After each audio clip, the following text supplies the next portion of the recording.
Seja muito bem-vindo e bem-vinda a mais uma edição do Francamente Cripto. Já vou pedindo aqui o nosso tradicional like no nosso vídeo e também para você seguir o canal. Para a gente é sempre importante que você ajude. E se tiver um comentário aí, tanto sobre esse episódio, naturalmente sobre alguém que você queira ver aqui no Francamente Cripto, não hesite em colocar nos comentários. Perfeito?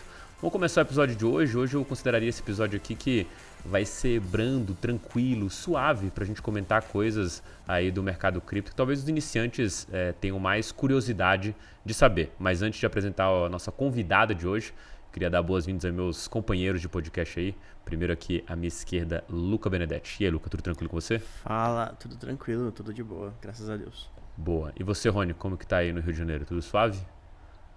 Fala pessoal, tudo tranquilo? Um pouquinho de depressão pós-DevCon, mas tirando isso, tudo bem.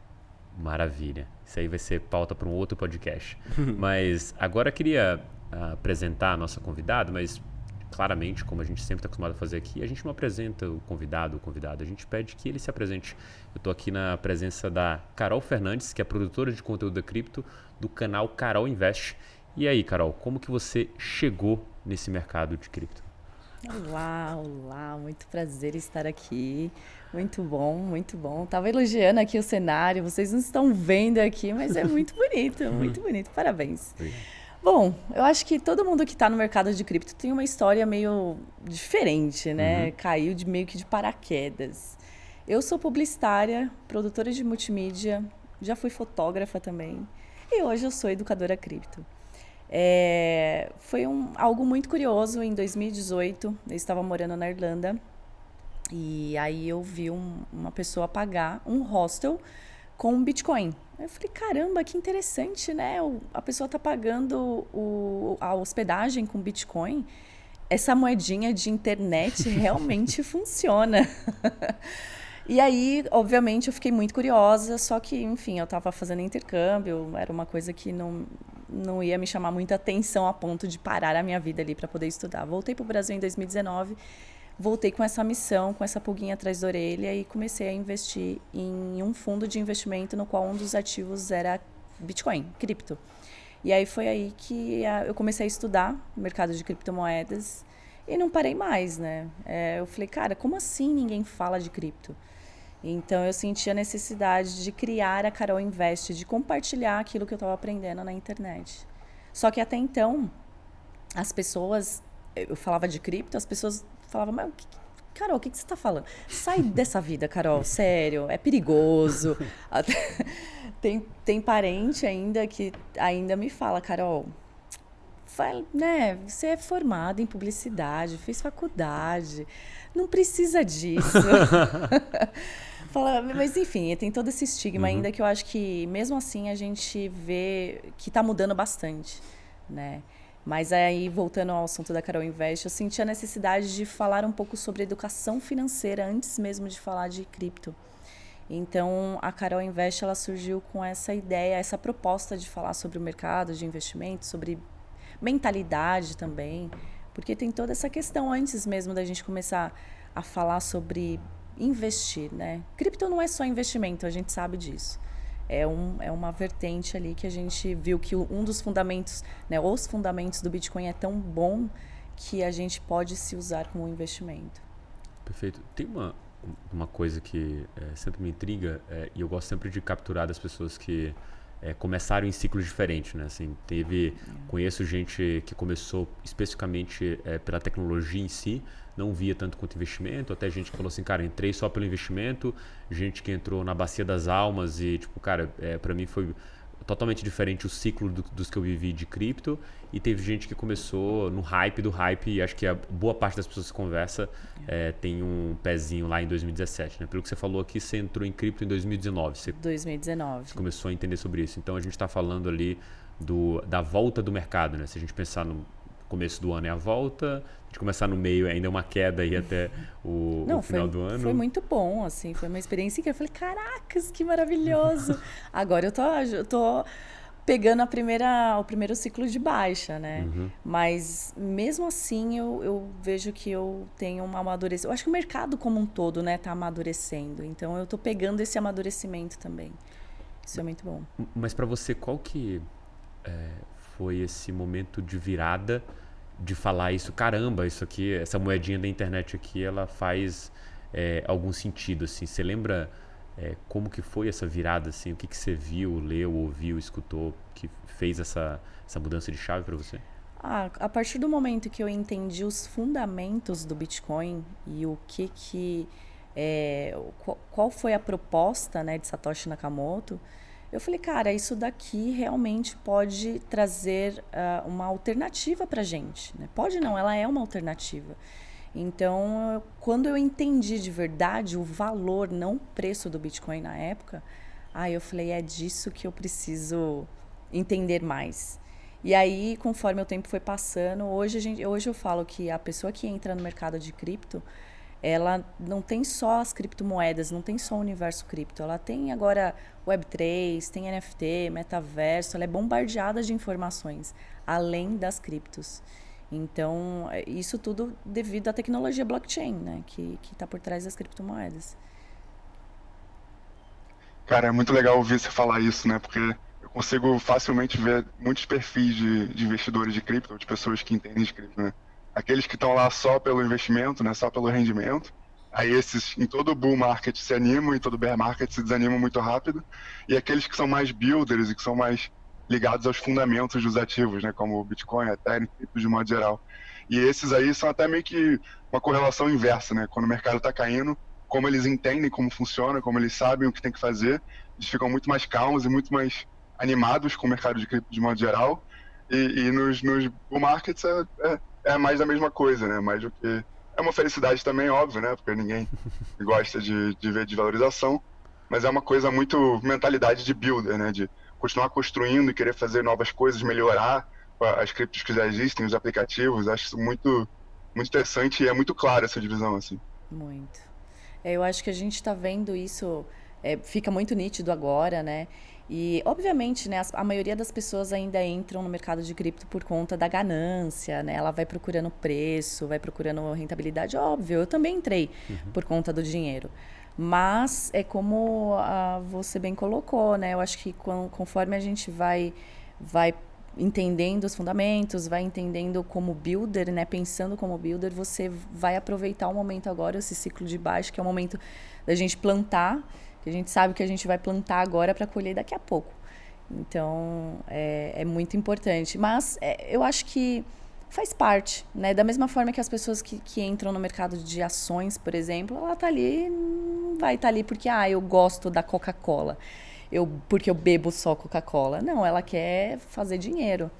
Então, eu acho que trazer essa mentalidade também, só que ter responsabilidade do que a pessoa está fazendo, né, do que ela está consumindo, eu acho que faz todo um conjunto. É um pouco mais complexo do que falar só de investimento quando a gente fala de cripto, porque envolve a parte financeira, econômica, quanto tecnologia, quanto evolução da internet. Eu sou uma eterna apaixonada pelo mundo das criptos e blockchain, então eu vou ficar tipo... Tem uma frase muito boa que o pessoal fala, né? Que cripto reúne tudo que você não sabe de economia, de tecnologia e teoria dos jogos, e para você não entender ainda mais o que está juntando tudo isso, né? Exato. E obviamente que quando a gente fala de cripto, né? E aí pensando até no todo o ciclo de aprendizagem que você tem que ter, ou de conhecimento que você tem que ter para conseguir minimamente ou entender o Bitcoin, ou entender qual que é a tese por trás de NFT, ou entender finanças descentralizadas, Web3, o que seja, existe um salto ali, né, de entendimento das coisas, inclusive algumas coisas que você tem que quebrar de princípios. E aí a minha dúvida, e acho que você consegue talvez responder até melhor do que a gente, que está em contato mais com pessoas iniciantes, qual que é o percurso desse cara iniciante, né? Quais são as principais dúvidas dele que talvez não sejam respondidas por pessoas que estão muito dentro ali da toca do coelho e que não consideram aquilo uma pergunta talvez até válida do ponto de vista de que, cara, você não deveria estar questionando que esse negócio é verde, porque claramente ele é verde, mas para o iniciante não está claro isso, né? Quais são as principais perguntas ali e dúvidas dos investidores? É interessante. A Carol Invest, ela surgiu justamente, né, com esse foco aí de falar com iniciantes, com as pessoas que estão entrando no mercado de cripto ou que têm dúvidas, enfim. E eu percebo muito o questionamento. É engraçado que no começo eram outros tipos de questionamento. era mais assim de, mas rende quanto? Quanto que eu vou ganhar? Né? Hoje em dia as pessoas já não têm tanta essa abordagem. É mais questão de, é confiável? Mas eu tenho medo. Mas como que funciona? Eu consigo usar Bitcoin para comprar meu celular, no caso? Ou, sei lá, um notebook? Então, eu acho que aí também vem, dependendo da vertente de onde ela está vindo, né? Por exemplo, converso bastante com pessoas que vêm através dos jogos NFTs. Então, o pessoal que vem através dos jogos tem outros tipos de questionamentos, né? Então, muitas das vezes ele entra num jogo play to earn para poder ganhar dinheiro, só que se depara com cripto. E aí ele fala, poxa, olha, agora eu preciso realmente ter uma carteira de cripto, né? Eu preciso entender um pouquinho, minimamente ali das criptomoedas para eu poder realmente fazer meu dinheiro aqui no jogo. Então, aí vai surgindo outros tipos de questionamento. Mas e como que eu baixo uma carteira, né? Como que eu faço a transação de criptomoedas? Então, então depende muito de qual vertente ela está vindo, né? Essa pessoa está vindo, que aí vai vindo essas dúvidas mais pertinentes. É bem legal você comentar disso, porque uma coisa que eu percebo muito quando a gente vê... assim, uma coisa que eu penso pra caramba é como é que cripto vai crescer, né? Como é que a gente vai pegar esse universo que hoje tem ali algumas pessoas e expandir isso para ter mais algumas pessoas, né? E acho que isso passa muito pela educação, né? A educação é algo muito importante quando a gente fala de cripto, porque cripto passa a responsabilidade do seu dinheiro para você, que é uma coisa que a gente não está acostumado a ter, né? A vida normal faz que a gente passe essa responsabilidade para terceiros tão frequentemente que quando a gente passa a ter essa responsabilidade, a gente não sabe lidar com essa responsabilidade, né? E acho que é muito importante ter essa parte bem passada para quem está entrando, porque cripto é muito sobre liberdade, mas essa liberdade, como a gente falou em um outro podcast, né, vem com a responsabilidade junto. E se a gente não tem essa parte educacional antes da pessoa de fato estar entrando nesse mundo, ela se perde, né? Ela não sabe como lidar com essa responsabilidade. Muito bem falado, muito bem colocado. Eu também, isso é um ponto muito importante, porque é uma questão cultural, né? A gente está acostumado a ganhar o nosso dinheiro e automaticamente colocar o nosso dinheiro no banco e terceirizar a responsabilidade do nosso dinheiro para um terceiro. Falar, gerente, fala aí qual que é o melhor investimento para mim, qual que é isso, enfim, banco, cuida do meu dinheiro. E eu fico aqui sem me preocupar, né, teoricamente. Mas quando a gente está investindo, né, ou tendo criptomoedas em carteira, a gente passa a ter uma responsabilidade, cuidar do nosso dinheiro. E muitas das vezes as pessoas começam a ter uma barreira, realmente é uma barreira, uma das barreiras que as pessoas enfrentam no meio do percurso. E aí é questão de mudar a mentalidade, né? E sobre essa questão especificamente, eu tenho algumas digressões quanto ao ponto de vista desse onboard de pessoas por meio de educação, né? Óbvio que quando a gente fala de uma coisa pontual, do tipo, eu produzo conteúdo educacional, você produz, uma outra pessoa produz, assim, existe uma quantidade de pessoas boa no mundo já produzindo conteúdo de cripto e de alguma forma trazendo pessoas para esse mercado pelas mais diversas vertentes, né? Você fala de modo geral, mas vai ter um cara dedicado ao NFT, vai ter um cara dedicado a yield, né, que no caso envolve finanças descentralizadas, vai ter um cara dedicado a plataformas de contrato inteligente, inclusive o antigo dinossauro aí que vai falar sobre Bitcoin especificamente, falando que sendo maximalista. Nesse mundo, você tem pessoas sendo onboardadas, né, colocadas nesse mercado por várias vertentes que geram essas dúvidas diferentes, como você visualizou aí. Eu tenho uma dificuldade do meu lado de entender que o afegão médio, né, o cidadão médio aí, o João mediano, que vai olhar para isso e pensar, não, eu tenho que ter totalmente o controle do meu dinheiro e eu vou aprender o que é uma wallet, eu vou aprender como uma chave privada, uma chave pública, vou tomar esse risco como um investidor que vai ter controle total daquilo, né? E aí, para mim, parece muito mais um extremo meio anarquista, que na prática em si, as pessoas não vão querer fazer isso.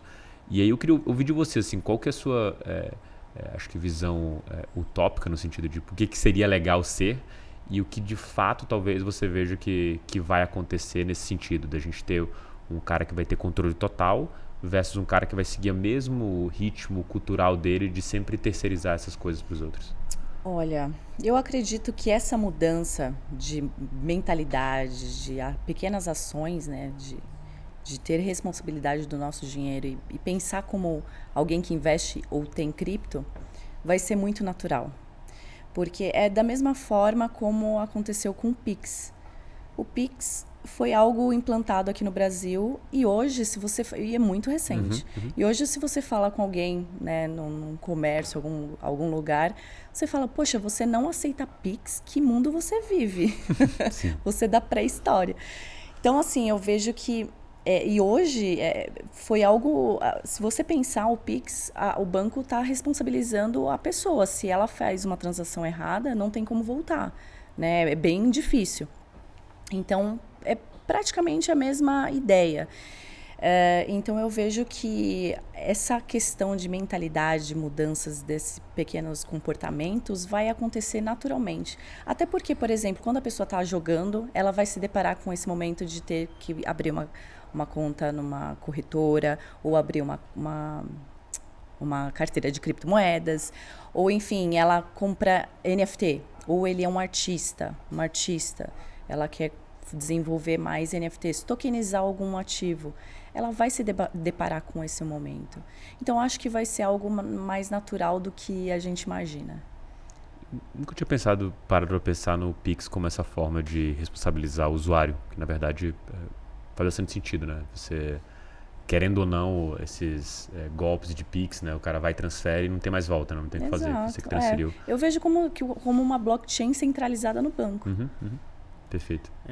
Vou botar um papo mais filosófico na mesa. Bota, adoro. Mas se você volta da história da humanidade mesmo, a humanidade caminha sempre para um caminho de mais liberdade. Se você pensa, 500 anos atrás, 1000 anos atrás, a gente vivia quase como escravos, assim. Você tinha um senhor feudal que era dono de todo mundo, aquelas terras ali, todo mundo era obrigado a trabalhar para ele porque ele era dono de tudo. E isso foi mudando, né? Hoje a gente tem uma sociedade que dá muito mais respeito à propriedade privada e tudo mais, e isso foi evoluindo com o tempo. Eu acho que cripto é uma das peças no quebra-cabeça, né? Da evolução da humanidade, de como você consegue alcançar mais liberdade ao longo do tempo, né? Como os seres humanos vão se libertando ao longo do tempo, né? A evolução, ela é devagar. Se você olha o tempo que passou da Idade Média até o Iluminismo, foi um tempo gigantesco, né?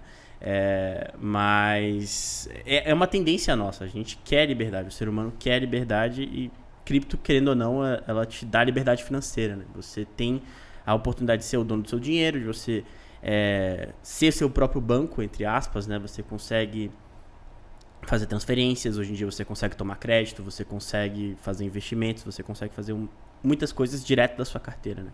E é aquela coisa, a gente hoje a gente vive basicamente 2 sistemas financeiros, né? Você tem o sistema financeiro cripto, que querendo ou não tá ali meio que fechado, tem umas pontes entre eles, e você tem o sistema financeiro fiat. Só que, na minha opinião, né, vai ter uma hora que esse sistema financeiro cripto vai ser tão maior, não porque enfim, você vai ter um evento gigantesco que vai fazer com que as pessoas fujam para cripto, que nem tem uma galera que acaba pregando, né, aquele apocalipse gigantesco e vai todo mundo adotar Bitcoin porque aconteceu o apocalipse financeiro. Mas acho que é porque é uma coisa mais natural mesmo. Essas coisas vão começar a integrar mais a nossa vida, porque simplesmente as pessoas querem se tornar mais livres. Não é isso. Gosto dessa digressão sobre a evolução da humanidade, que eu acho que tudo tem a ver com isso, né? Quando a gente olha para as inovações que foram surgindo e como que elas foram pegando ou não, como foram dando certo ou errado, inclusive até algumas dando errado em tempos diferentes, né? Tem aquela fanfic, não sei quanto que é fanfic ou verdade, eu lembro de ter lido isso algumas vezes, que a máquina a vapor existiu já há bastante tempo atrás, mas ter escravos era tão mais barato do que ter a máquina, que você não evoluiu com a máquina porque não fazia sentido ter aquilo como inovação, dado que a mão de obra era tão barata, né? E quando você olha para até essa questão da propriedade privada, pensa na cabeça do servo, né? Do cara que era do senhor feudal, do cara que era o o Vassalo, se não me engano, esse era o nome. Posso estar falando errado, mas eu acho que veio aqui uma memória da minha aula de história. O Vassalo, ele devia ao senhor feudal e a propriedade não era dele, né? Era do senhor feudal. Então, na verdade, o que a gente está fazendo talvez com o dinheiro seria isso, né? Entregar mais propriedade privada às pessoas, e isso passa pelo Bitcoin justamente porque em outro organismo centralizado o dinheiro não é seu, e está cada vez mais comprovado que o dinheiro não é seu dentro de um banco, né? Toda vez você vê esses casos de tanto você sancionar esse tipo de transação, travar o dinheiro. O Canadá, que se você olhar por um ponto até, estamos um país desenvolvido, fez uma atitude aí, assim, que você... um autoritarismo gigantesco de cancelar as contas e proibir a movimentação desse dinheiro. Então acho que passa um pouco por essa visão também. Eu gosto dessa... trazer cripto como um passo natural, né? Uma evolução, um passo natural da... Para mim é muito nítido isso, é muito nítido. A gente está vendo que as criptos hoje salvam vidas, né? A gente está numa situação no mundo tão difícil de guerra e pandemia, né? E tudo que a gente já passou. E a gente viu que tem vidas, tem pessoas que sobreviveram por conta das criptos. Lá na Rússia, na Ucrânia, até mesmo no Canadá, na China, né? Então, não é só questão só de liberdade, de ter custódia do seu próprio dinheiro. É questão de muito mais profundo, né? É questão de, às vezes, de sobrevivência, a única escolha, é uma alternativa. Se a gente começar a pensar como uma alternativa do nosso dinheiro fiduciário, eu acho que vai ser muito mais fácil para as pessoas, para a grande massa, entender o conceito, os fundamentos de cripto. Era uma pergunta em relação a esse tópico aí também, né, que você falou muito bem. Realmente tem muita gente que é onboardada por causa desse driver de necessidade, né, como é aí, por exemplo, esse caso aí de caminhoneiros do Canadá e da guerra, né, que vocês falaram agora. Mas outro driver também é a questão da UX, né, a atração do usuário em si, né, ou seja, fornecer uma interface mais simples e talvez produtos melhores, né. A gente tem o potencial de oferecer produtos melhores porque a gente tenta cortar o intermediário, né.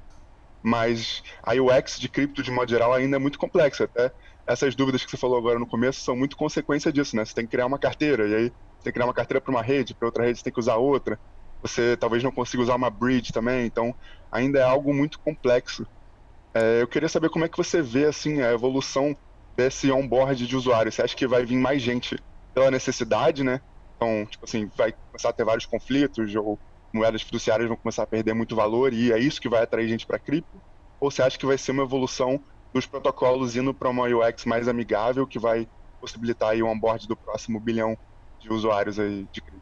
É interessante. Eu acredito que a moeda fiduciária sempre vai existir, né? Não acredito nessa teoria que só vai existir cripto e tudo mais. Mas eu acredito como uma evolução de ter um UX mais assim amigável e as pessoas começarem a ter mais familiaridade, ser mais acessível para as outras pessoas. No entanto, que eu nem tento falar, eu tento sempre traduzir os termos em inglês, os termos técnicos, para as pessoas entenderem mais facilmente, né? Porque a gente fala no mundo cripto, tem muito termo técnico, muito termo em inglês, até mesmo falar de Web3, né, evolução da internet. Tem muito termo em inglês e isso acaba deixando um pouco mais restrito, né, e afugentando um pouco mais a grande massa. Se a gente fala de acessibilidade, a gente tem que deixar acessível. Então, eu acho que aos poucos a gente vai vendo essa evolução para ficar um pouco mais amigável. Super concordo contigo. Inclusive, acho que uma das primeiras dicas que eu dou pra quem tá querendo entrar em cripto é faz um cursinho de inglês. Aprende aí, porque você encontrar material em português bem explicado, com traduzido e tal, é muito difícil. É mais fácil você já procurar na fonte direto. E tem um problema desse, né? Que é o cara que vai escrever alguma coisa um pouco mais complexa ou querendo atingir mais pessoas, ele vai optar pelo inglês, né? Então, isso acaba também um ciclo que se retroalimenta.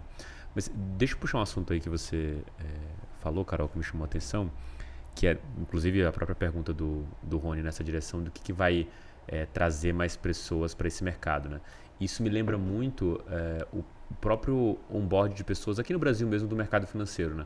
Se você avaliar, por exemplo, a quantidade percentual de pessoas que investem no Brasil, ela é muito pequena versus quantas pessoas investem nos Estados Unidos. Tem uma realidade um pouco diferente aqui que existe uma massa gigantesca de investidores dos Estados Unidos que são investidores compulsórios, entre aspas, porque eles já têm um investimento em previdência a partir de um certo momento ali na vida. Então acho que isso aqui muda um pouco. Mas trazendo para a nossa realidade, a gente vem crescendo essa base de usuários do mercado financeiro há muito tempo, meio que polegada a polegada.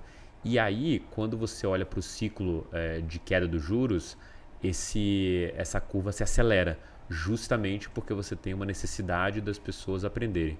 E só que, paralelo a isso, ou na verdade causando uma confluência e levando as coisas para o mesmo objetivo, você já tinha uma massa gigantesca de educadores financeiros que estavam em algum tempo já trazendo conteúdo, tracionando, e de repente eles viram as maiores referências, assim, sabe, chutando de cabeça aqui, sei lá, a Natália Arcuri, o Thiago Nigro, o Primo Rico. Eles já estavam preparados aí, falando sobre isso, quando houve a necessidade das pessoas entrarem e você tinha capacidade de onboardar essa quantidade de pessoas. Então, acho que, por mais que o nosso papel como educador aqui seja esse cara que vai ganhar polegada a polegada, trazer 100, 200, 1000 pessoas para esse mercado, se você não estiver lá quando acontecer essa mudança ou a necessidade, não vai ter de quem esse cara vai consumir e trazer esse onboard de pessoas, né? Então acho que, na minha percepção, são essas duas coisas, apesar de que achar que encontrando um Pareto, né, 80% do resultado vai vir desse lado da necessidade, mas 20% vai vir dessa qualidade educacional que a gente tem, e óbvio que para esses 80% serem abordados, eles vão precisar procurar conteúdo. Então, quando a gente vê esses booms de cripto, como o próprio Play to Earn que você citou, você vê uma necessidade das pessoas consumirem conteúdo, o cara que aprendeu aos trancos e barrancos, ele percebe, putz, eu acho que eu consigo ensinar isso aqui de uma maneira mais fácil, e ele passa a produzir conteúdo. Então esse ciclo se retroalimenta e essa comunidade de educadores cresce ao longo do tempo e se reabastece com as pessoas que estão aprendendo de fato, e fica meio que um movimento descentralizado mesmo, né? As pessoas se educam a elas mesmas, né? Uhum. Boa. Eu acredito muito nisso, e a gente vê que cada vez mais, né, o mercado está evoluindo, tá todo mundo aprendendo, tá todo mundo crescendo junto. Eu acho que isso que é o mais gostoso. Então, é muito importante e é uma missão muito difícil também, né, porque ao mesmo tempo que a gente fala, ensina, educa, a gente também aprende. É todos os dias uma informação nova, é todos os dias algo que a gente precisa ali queimar os neurônios. Então, eu acho que é muito importante o trabalho de todo mundo que está no mercado, é essencial. Então, quanto mais pessoas, obviamente, quanto mais pessoas qualificadas no mercado, é importante. Porque é um ciclo, né? O mercado, o sistema, vamos falar aqui de governo e tudo mais, o sistema como um todo não nos fornece educação financeira. Então, a partir do momento que a pessoa não entende de investimento, não entende de como deixar o seu próprio dinheiro trabalhar para você, que é a partir daí que você consegue enriquecer, né? Então, mudar essa mentalidade, entender como que faz isso funcionar, é muito importante. E as pessoas, elas não vão ficar sabendo só estudando na escola. Até mesmo na faculdade, dependendo do curso, ela não sabe. A gente não sabe o que é inflação quando sai do colégio. A gente não sabe como que funcionam os bancos. É tudo uma incógnita. Até hoje eu não sei declarar imposto de renda. Então, eu acho que isso vai muito, né, desse ciclo ali, desse sistema. E aí veio as criptos, que é mais acessível, assim, teoricamente mais fácil, porque você tem muita informação de diferentes áreas, né? Uhum. Então, não é só aquela coisa chata de ficar estudando empresa, ações e tudo mais. É difícil você conseguir entender, para quem está de fora, não tem nada a ver do mercado, entender de ações e começar a estudar. É um assunto muito denso. Da mesma forma que cripto também, só que estamos aqui para isso, né? Desmistificar tudo isso. Então, eu acho que as criptos, né, a gente consegue investir com reais, R$10, R$5, a gente consegue investir em cripto. Então, acho que isso vai trazer muito mais acessibilidade para todo mundo. Uhum. Maravilha. Queria mudar um pouco do tópico do assunto e falar um pouco sobre o momento que a gente está vivendo de bear market, né? Se você olha os estudos que falam da quantidade de pessoas em cripto, 50% das que estão hoje ainda, pelo menos eu acho que as que foram que ficaram aqui ainda, entrou no ciclo de alta entre 20 e 21. Então, meio que a quantidade de pessoas dobrou nesse período de alta. Inclusive, é uma das minhas próprias visões em que eu entendo que esses ciclos de alta e euforia são necessários para a gente acelerar o processo de colocar pessoas para dentro e educá-las, porque é o lance da necessidade. Mas a gente teve esse ciclo de alta muito forte, e aí você tem esse ciclo de queda agora, que é um ano difícil para todo mundo, né? Desde o investidor, empresas, exchanges, todo mundo que está envolvido na criptoeconomia está sofrendo de alguma forma com isso. Mas do ponto de vista do investidor, né? Do cara que entrou lá há pouco tempo, né? Recente nesse mercado, obviamente ele deve ter alguns arrependimentos, algumas dúvidas, alguns traumas, algumas lições que ele tirou nesse mercado de baixo. Assim.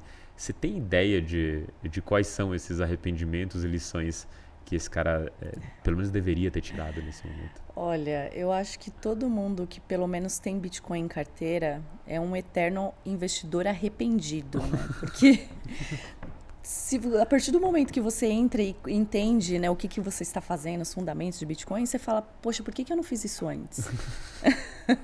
Então, eu vejo... Pô, tá caindo aqui. Eu vejo que... Caramba, eu tô até escutando melhor agora. Outro podcast agora. Poxa. Então, eu vejo que...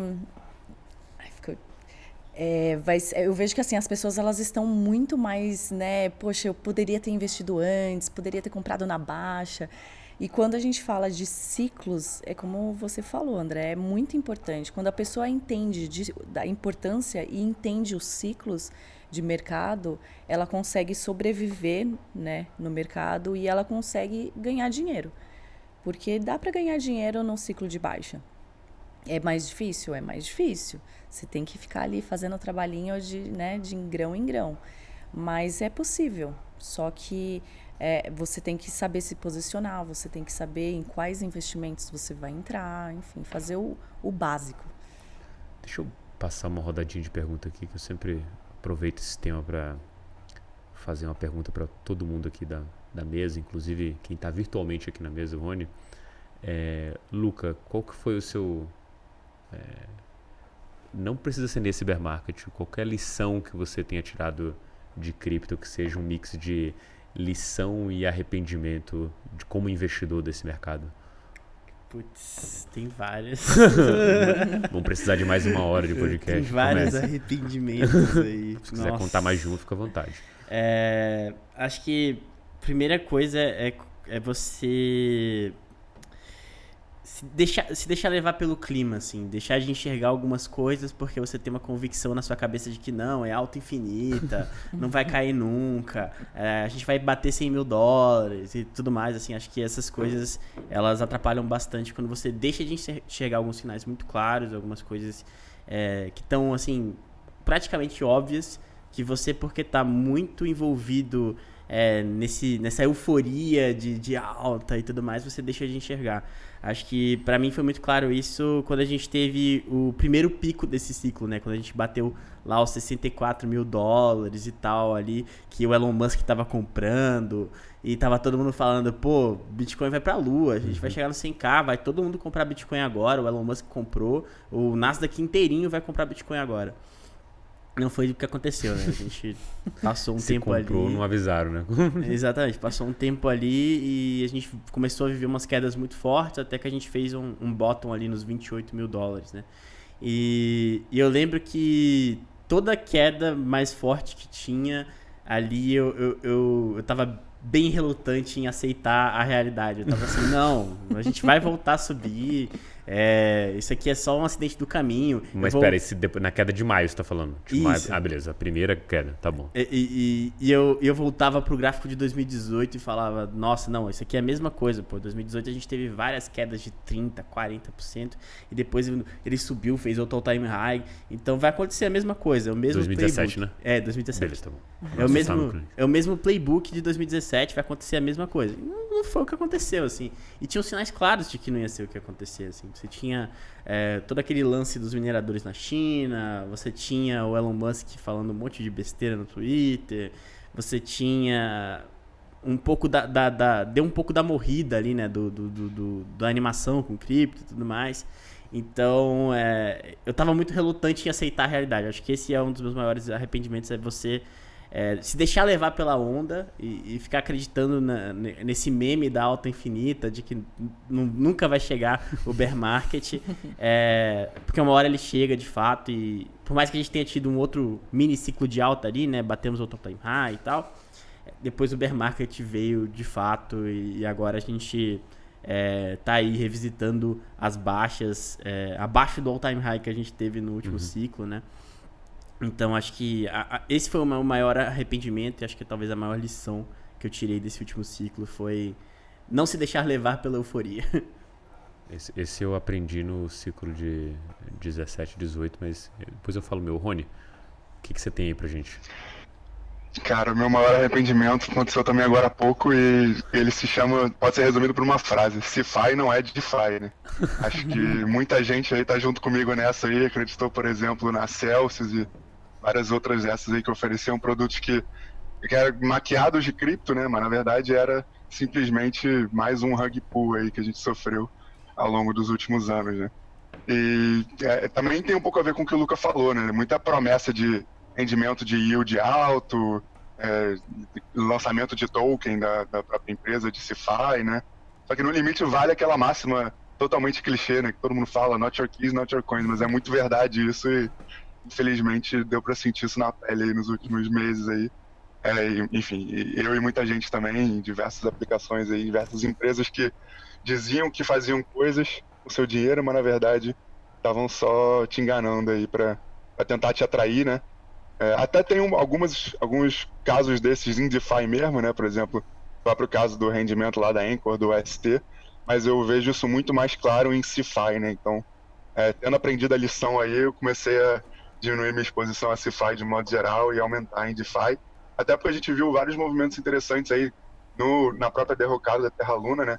Diversas empresas aí pagando os protocolos de DeFi para não serem liquidados antes mesmo de ressarcir os próprios clientes e as próprias outras empresas investidoras de CeFi, né? Então, enfim, essa foi a lição dura que eu aprendi aí nesse último ciclo, que é ter uma alocação mais forte aí em DeFi do que em CeFi. Só antes de passar a palavra para a Carol aqui para ela contar para a gente, esse é uma das coisas que no ciclo de 2018 eu vi um paralelo, entre aspas, com o que aconteceu agora, né? Que é o fato de que aquilo que você considera confiável no bear market é colocado em xeque. Exemplo, o Bitcoin nunca vai cair abaixo dos $5.000, o Bitcoin nunca vai chegar a tal preço, o Ether não tem condição de ficar abaixo de $100 ou $500 na época, né? Então essas coisas vão testando, né? A ideia de que no fundo do poço tem alçapão, e que um ativo que caiu 90%, ele pode cair outros 90% sem dúvida. E acho que o caso aqui foi muito esse, assim, começando pela Terra Luna, que era uma stablecoin, tinha uma stablecoin que era o ST e que foi a zero, como um protocolo que estava dentro do top 10 evaporou. Então essas certezas que a gente tem nos ciclos, elas vão sendo testadas no bear market, vão colocando dúvidas quanto a isso. Mas e você, Carol, qual o seu arrependimento / lição aí desse mercado? Se a gente for ver todos os pontos que foi colocado aqui, por questão de, volto a falar, de amadurecimento do mercado. Né? A do Terra Luna, a USD, a stablecoin foi por conta foi um projeto ali, né? Uma stablecoin algorítmica. Então, era um projeto experimental que eles estavam testando, e fora que foi uma série de erros ali que chegou ao ponto de ir a zero. Mas eu vejo que tudo isso, aí vem a Celsius, né? Vem todas essas grandes empresas aí que acabou sendo descobertas, né, agora no mercado de baixa. Mas eu vejo que tudo isso é por conta de um despreparo do mercado em geral. Então, se a gente for pensar bem racionalmente e estender a linha de tempo, é tudo muito recente. A gente está falando de uma tecnologia, de um dinheiro adolescente, vamos dizer assim, né? 13 anos. Cara, com 13 anos é muito pouco tempo. Então, então, assim, eu acho que, falando agora de arrependimento, eu acho que seria, para mudar um pouco aqui o discurso, seria realizar lucro. eu demorei de realizar lucro em alguns projetos. Então, é aquela coisa, né? Vai subir, acredito no token, acredito nisso.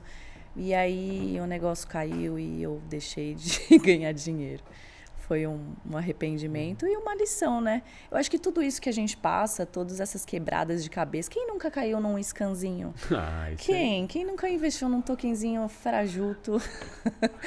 E hoje a gente tá aqui, né? Ou então fez uma transação errada no começo. Nossa, o coração até para, aquela emoção. Eu acho que tudo isso faz parte também da nossa bagagem e faz parte até mesmo para a gente poder ensinar com mais propriedade para as pessoas.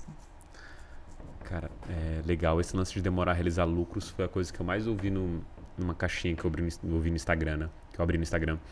Que era... E é engraçado a métrica das pessoas, né? Eu tinha 100 mil, agora eu tenho 10. Eu tinha 150, agora eu tenho 15. Assim, todo mundo foi slash 90%. Esse cara aí sou eu.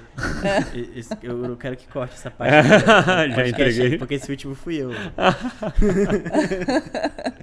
E foi real, pelo visto. Alô, Receita. Alô, Receita. O engraçado disso é que assim, eu me protejo bastante dos meus vieses assim, nesse meio. Eu tenho alguns arrependimentos, mas não coisas que me machucaram tanto. Assim. No ciclo de 2017, eu lembro de investir no Scan. E, cara, pra mim foi tão bizarro aquilo que eu falei... No momento que eu li o white paper e tal, eu falei, pô, legal essa ideia, um cartão. Era tipo uma Crypto.com da vida com cartão. A ideia era essa, né? Eu falei, nossa, que legal e tal. Tem a foto aqui dos caras. Pô, como é que tá aberto o ICO? Ah, tem que botar aqui, pô, mandar um Ether pra lá. No momento que eu mandei, eu falei assim, caramba, a minha diligência durou meia hora agora e mais meia hora antes que eu tinha visto, assim. Eu falei, o que eu tô fazendo? Cara, eu literalmente botei no Google o nome do negócio, Empire alguma coisa, eu acho, Scan. Achei uns 3 artigos. Assim, não precisava de muito fundamento para justificar que aquilo era um Scan.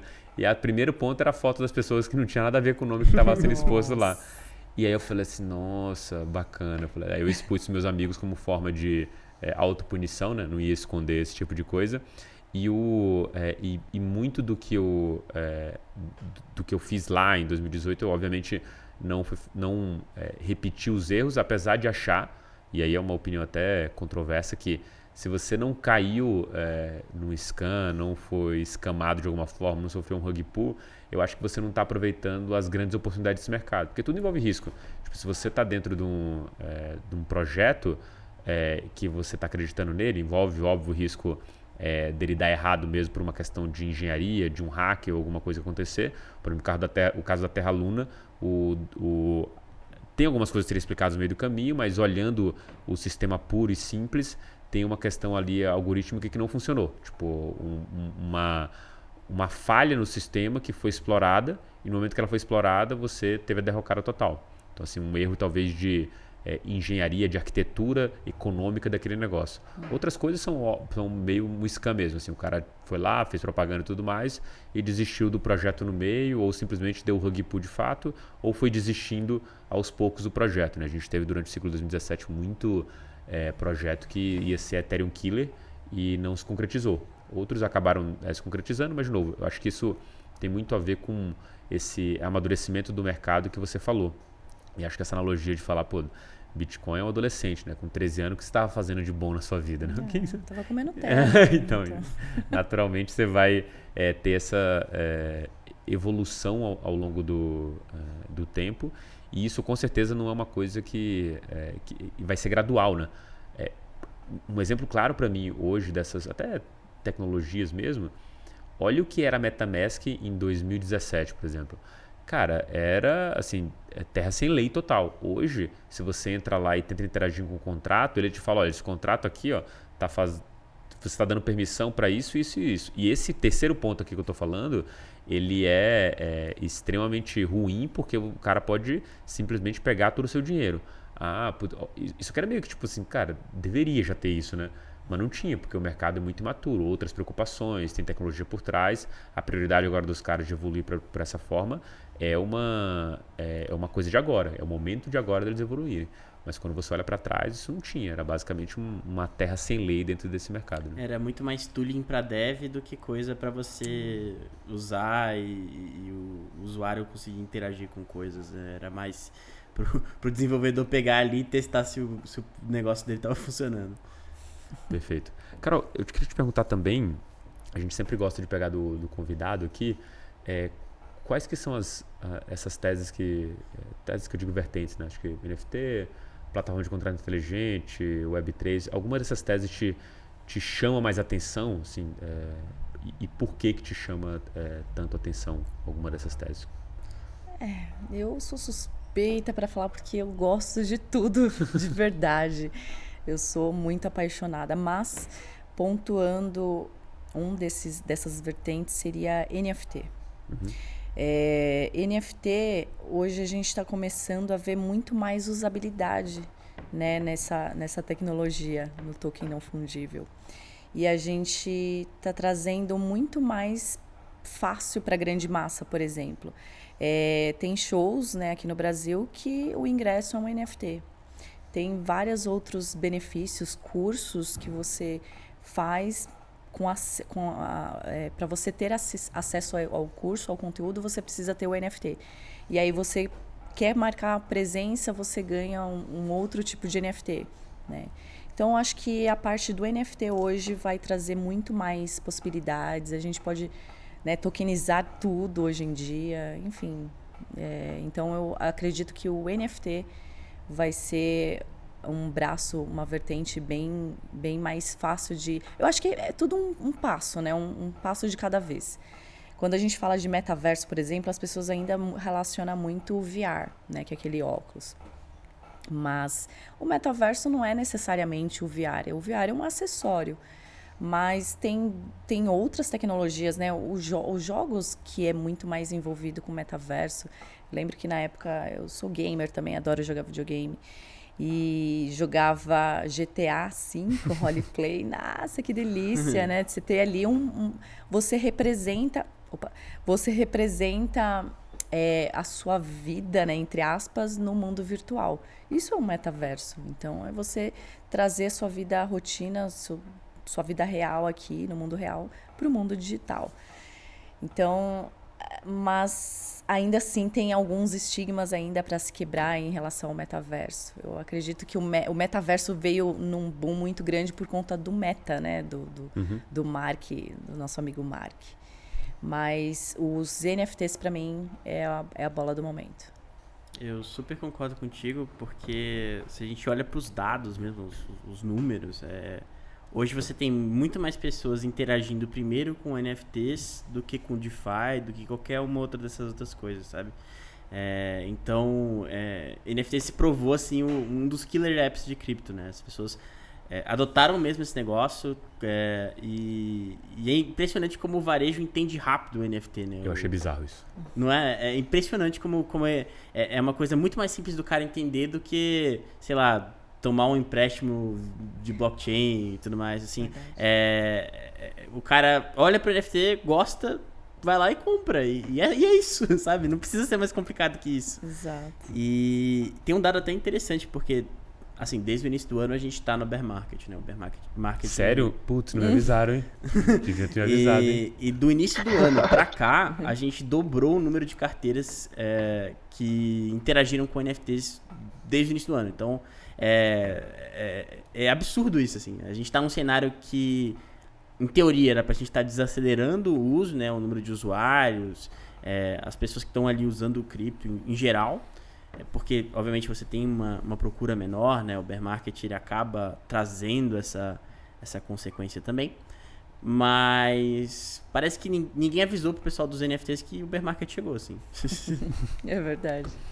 Eu achei engraçado esse lance do NFT. Tem duas coisas que eu vivi, assim, que me lembram muito bem como que esse mercado ele evolui, e muita coisa que você vai acreditar ali, ela não se prova muito certa, né? O primeiro insight que eu tirei foi assim, eu comprei um report do ano de 2020 de como foi o comportamento de NFTs, né? E assim, tinha muita venda já cara, né? Acho que alguns dos Axis lá que fizeram sucesso em 2021, eles foram vendidos a preços astronômicos já em 2020. 16, 20 mil dólares, 100 mil dólares, alguns desses. Nesse desenho, você olha e fala assim, pô, legal, ou seja, tinha um movimento em 2020. Só que quando você olhava para as carteiras que faziam esse trade de NFT, tinha um dado bem bizarro, que era o seguinte: o resultado esperado de uma transação que fosse fazer, ou seja, se pegar todas as transações que foram feitas com dinheiro, troca de NFT por criptodólar ou Bitcoin, o que seja, o resultado esperado era perda de $600. Ou seja, você poderia ter um extremistão que o cara ganhou $100.000 e um outro extremistão em que o cara perdeu $100.000 num trade de NFT, mas o resultado esperado ele ficava entre perda de 600 e ganho de 600. Se você juntasse toda fizesse essa média aqui, essa média desses resultados, não a média simples, a média ponderada, você tinha um resultado esperado de perda de $600. Só que aí, isso é o cenário de 2020. Quando a gente sentou para avaliar o mercado de NFT, uma coisa assim que de forma alguma eu entendi que ia acontecer eram as pessoas entenderem propriedade digital. Assim, eu vou comprar um token, aquele token referencia uma imagem que está gravada numa AWS da vida, tipo um outro local, e eu sou dono daquela imagem, sendo que qualquer um pode tirar print. A minha percepção sobre aquilo era do tipo, as pessoas não vão entender isso. Porque, beleza, eu consigo entender a explicação da Mona Lisa, né? Botar Mona Lisa no Google, você acha, tira um print, beleza, está com a Mona Lisa, mas não é a Mona Lisa. O próprio Louvre, em teoria, ele não expõe a Mona Lisa ali. Na verdade, é uma réplica, ele guarda a Mona Lisa para si. Mas o fato de ser a Mona Lisa dele, ele pode expor aquilo. Ou seja, ele mesmo está usando uma figurinha ali, que não deveria ter valor nenhum e você não deveria tirar foto, mas porque ele tem a posse daquilo e é provado que ele tem a posse da Mona Lisa, você valida aquilo como ele sendo dono. Então, essa estrutura já provaria aquilo. Mas é muito fácil eu sentado na minha cadeira, que está mergulhado dentro de cripto, tentar explicar isso para as pessoas e entender que elas não vão entender. Só que, cara, 2021 foi bizarro, né? Foi eleito a palavra do ano. Eu estava no Web Summit lá em Portugal e, cara, metade dos painéis eram relacionados a cripto e desses relacionados a cripto, 90% era sobre NFT. As pessoas entenderam aquilo, assim, se tinha um negócio que falava de internet falando sobre NFT, as pessoas entenderam.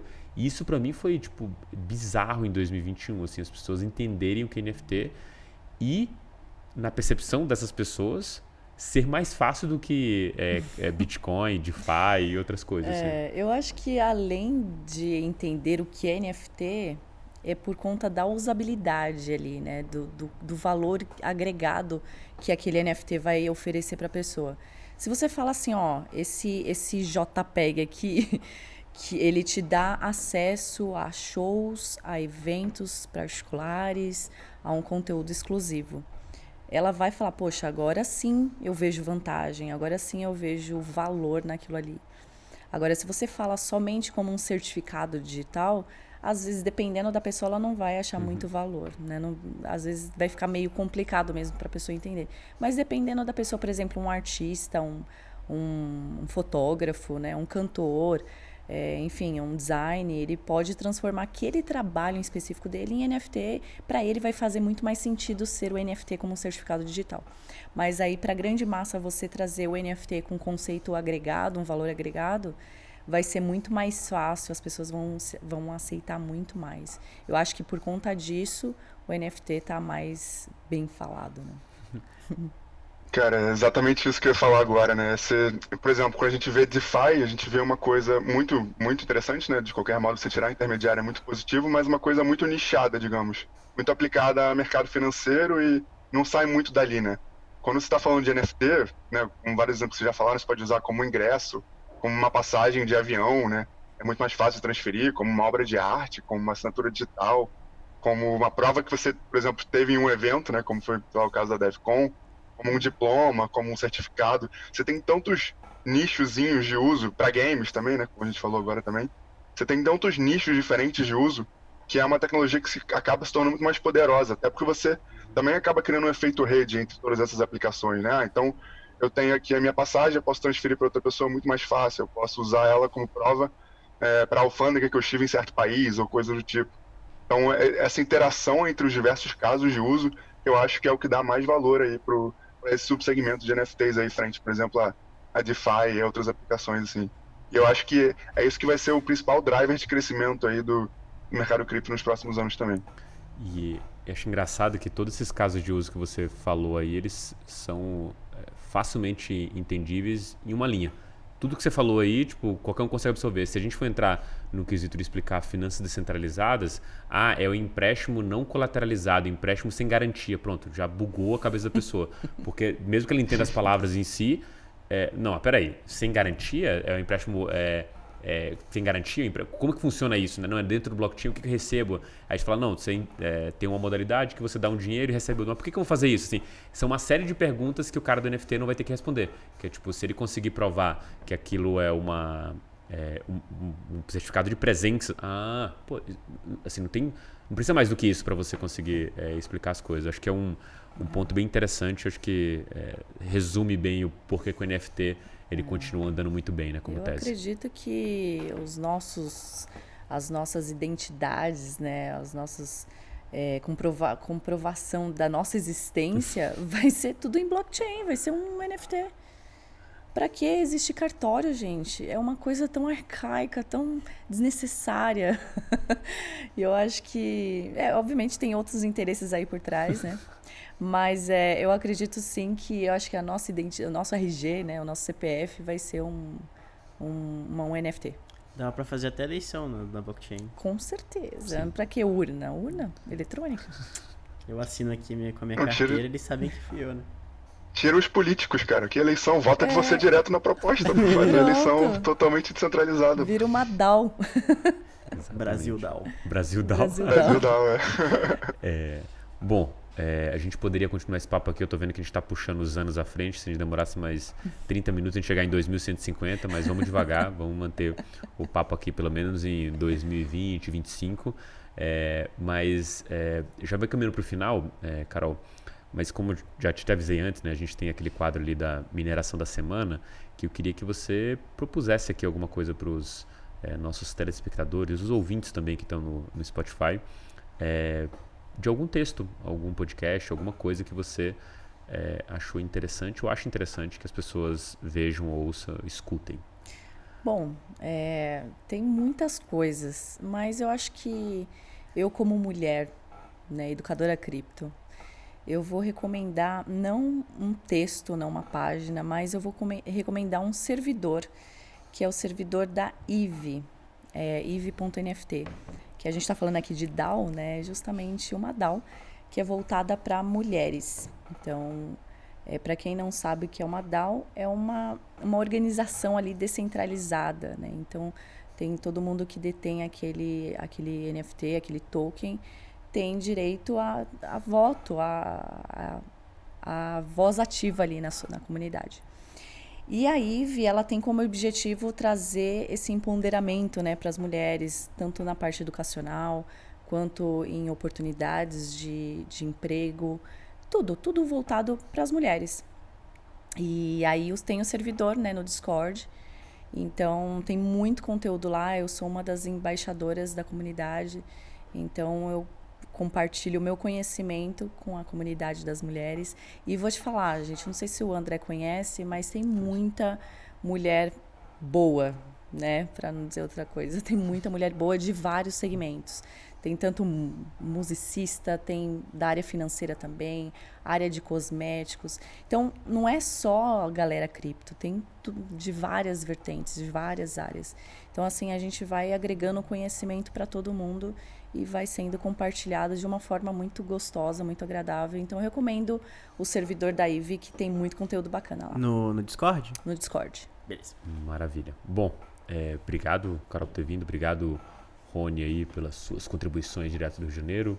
O Luca também. Obrigado você que acompanhou a gente aqui até o final. Não esquece de deixar o like, seguir o canal. Se você estiver ouvindo no Spotify ou em qualquer local, também segue a gente aí pra gente continuar produzindo esse conteúdo para vocês. Forte abraço e até o próximo Francamente Cripto. Tchau, tchau.